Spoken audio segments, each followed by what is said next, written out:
Hello students, आप सभी का swimming pool of knowledge YouTube channel में स्वागत है। प्रश्न नंबर 3 है, दिए गए गद्यांश पर आधारित निम्नलिखित प्रश्नों के उत्तर दीजिए। यहाँ पर 2 गद्य खंड दिए गए हैं, जिनमें से सिर्फ एक ही गद्य खंड को पढ़ करके उसी में से उत्तर देना है। भूमि का निर्माण देवों ने किया है, वह अनंत काल से है।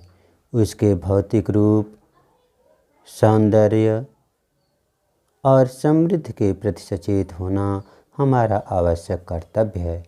भूमि के पार्थिव स्वरूप के प्रति हम जितने अधिक जागरूक होंगे, उतनी ही हमारी राष्ट्रीयता बलवती हो सकेगी। यह पृथ्वी सच्चे अर्थों में समस्त राष्ट्रीय विचारधाराओं की जननी है। जो राष्ट्रीयता पृथ्वी के साथ नहीं जुड़ी, वह निर्मूल होती है।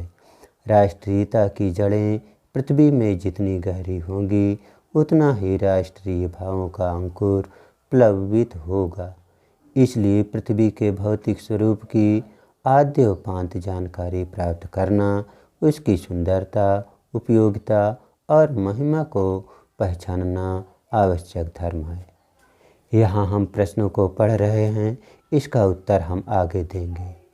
पहला है, उपर्युक्त गद्यांश के पाठ और लेखक का नाम लिखिए। दूसरा है, रेखांकित अंश की व्याख्या कीजिए। तीसरा, राष्ट्रभूमि के प्रति हमारा आवश्यक कर्तव्य क्या है। चौथा, किस प्रकार की राष्ट्रीयता को लेखक ने निर्मूल कहा है। पांचवा, यह पृथ्वी सच्चे अर्थों में क्या है।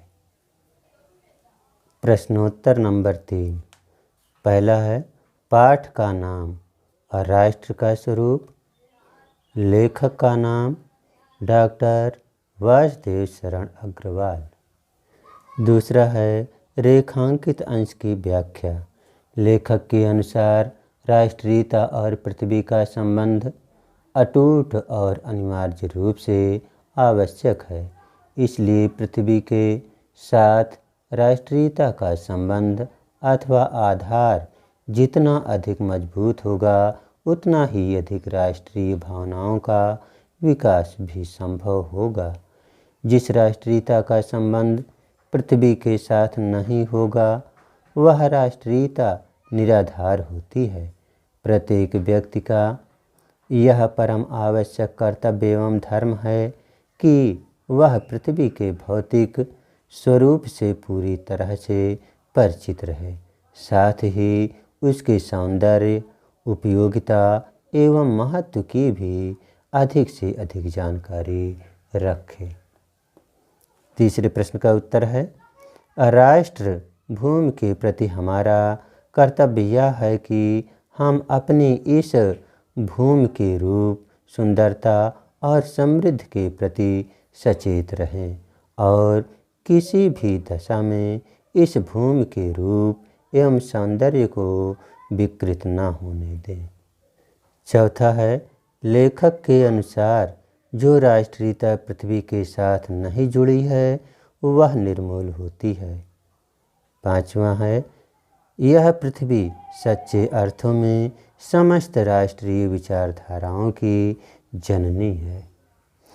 अथवा करके प्रश्न है, चाहे हम ऊपर वाले गद्य को पढ़ करके उसका उत्तर दें या इस गद्य को पढ़ करके इसमें से प्रश्नों के उत्तर दें। हमें ध्यान देना है कि दोनों गद्य खंडों में से सिर्फ एक गद्य खंड का ही उत्तर देना है।